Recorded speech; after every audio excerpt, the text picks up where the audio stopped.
Louisiana's Way Home, chapter 24. Last time we read, Louisiana was singing at the funeral. She thought that she saw Clarence flying in. She thought she saw Granny, the dentist that removed Granny's teeth, the receptionist. So she thought she saw these things, and then she fell over. And that was where we left off. So now we're picking up right on chapter 24.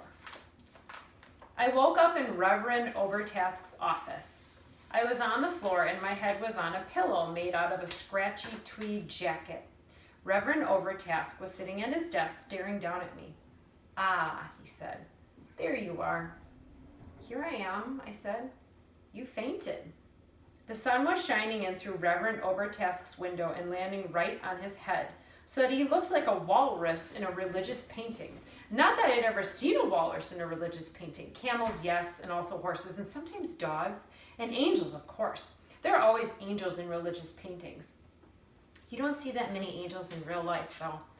Reverend Overtask smiled at me.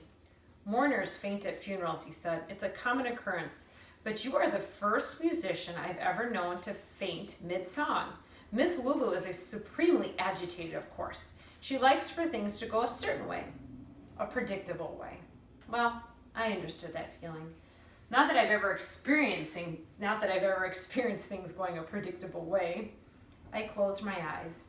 I saw Granny smiling with all of her teeth. I saw Mrs. Ivy waving the bill. I saw Dr. Fox in his bloody jacket. And then I saw Clarence's wings, dark and shiny, beating out the rhythm of a heart. I opened my eyes and looked at Reverend Overtask. "Was there a crow in church?" "Not to my knowledge." "Oh," I said. "What about a dentist? Did you see a dentist?" "I did not," said Reverend Overtask, "although I must say that they are a little more difficult to identify at a glance." "Well, did you see anyone wearing a fur coat?" "No crows, no dentists, no fur coats," said Reverend Overtask. He smiled at me again. I said, "I don't know who I am. I only know that I am not who I thought I was." Reverend Overtask nodded his big head. "That is a problem we all face sooner or later, I suppose." From out in the church, there came the crashing sound of Miss Lulu on the organ. Reverend Overtask stood up. "Clearly, Miss Lulu is becoming impatient," he said. "There is still a funeral to run. Why don't you rest? I'll drive you home when this is all over and we can talk things through." I closed my eyes. Reverend Overtask, the walrus, was going to drive me home. I wondered where that was. Home? Provisions have been made. That is what the Granny Mirage had said to me, or that was what I had heard. And then, before I knew it, I was asleep, because I was just so very, very tired. Reverend Overtask took me to the Allens' house. You could smell the cake baking when we were still out in the woods before the pink house even came into view. Reverend Overtask knocked on the back door and Betty Allen opened it and said, "What in the world?" She opened her arms to me and I walked right into them. Betty Allen held me tight for a minute and then she let me go. "There was a little mishap at the funeral," said Reverend Overtask. "My, but it smells wonderful in here." Betty Allen blushed. "I'm the official baker for the carnival," she said. "Yes, indeed," said Reverend Overtask. "That is why it's called the world-famous Betty Allen Cake Raffle. What particular cake am I smelling now?" "Oh, that is my pound cake," said Betty Allen. "It is not a fancy cake, but it is very, very good. It is my great-grandmother's recipe." "It smells divine," said Reverend Overtask. "I would like to win a pound cake in the world-famous Betty Allen Cake Raffle," I said. "Oh, honey," said Betty Allen. "How would you feel about Mrs. Allen and myself having a private word?" said Reverend Overtask to me. "Burke should be home from school any minute now," said Betty Allen. "You could wait for him outside." I went out the back door and stood in the carport and listened to Reverend Overtask say, "I'm very worried about this child." And Betty Allen said back to him, "I'm worried too." I could tell that the conversation between Reverend Overtask and Betty Allen was going to be extremely sad, and I just didn't think my heart could bear to listen. I walked away from them down to the end of the driveway. I stood and looked out at the woods. I whistled for Clarence the same way Burke did, 2 low whistles and then 1 high one. But Clarence didn't come. I sat down on the ground. On the drive back home from the funeral, I had told Reverend Overtask my story, or most of my story.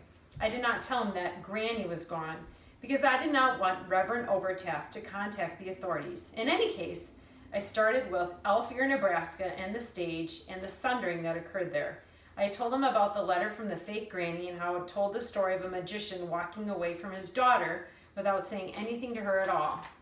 And also the story of the Louisiana 5 and dime and the dark alley and the flowered blanket and what was inside it, which was me. I told him about Dr. Fox pulling every last one of Granny's teeth and me lying to Mrs. Ivy about the bill. I told him about the Good Night Sleep Tight and how it had a vending machine in the vestibule with everything you could ever want inside of it, and also how there was a stuffed alligator in the lobby who was very ferocious looking. I told him that there had been curtains with palm trees all over them in room 102, and how it was wrong for palm trees to be on curtains in Georgia.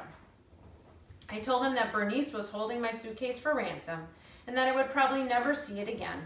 I told him how I had asked Burke Allen for 1 bologna sandwich, and he had given me 2.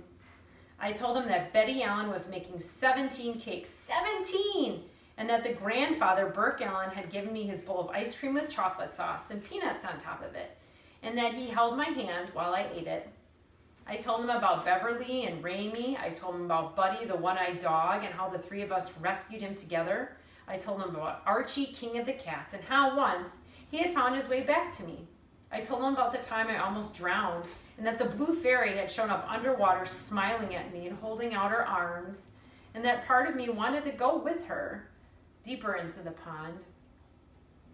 I told him that the operator on the phone in his office had told me there were no listings for Topinski and too many listings for Clark with an E, and no Ramey Clark at all, and how could that be?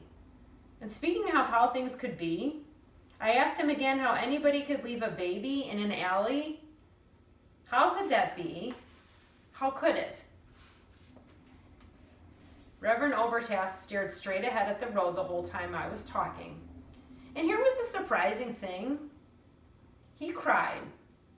I talked and he kept his eyes on the road, and I watched one tear and then another tear creep down his sad walrus face and disappear into his whiskers.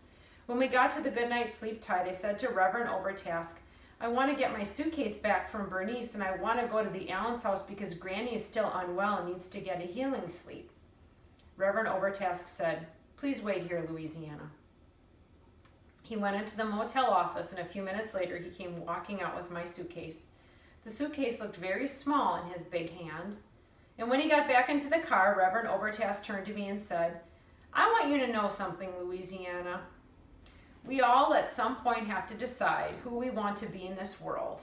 It is the decision we make for ourselves. You are being forced to make the decision at an early age, but that does not mean that you cannot do it well and wisely. I believe you can. I have great faith in you. You decide. You decide who you are, Louisiana.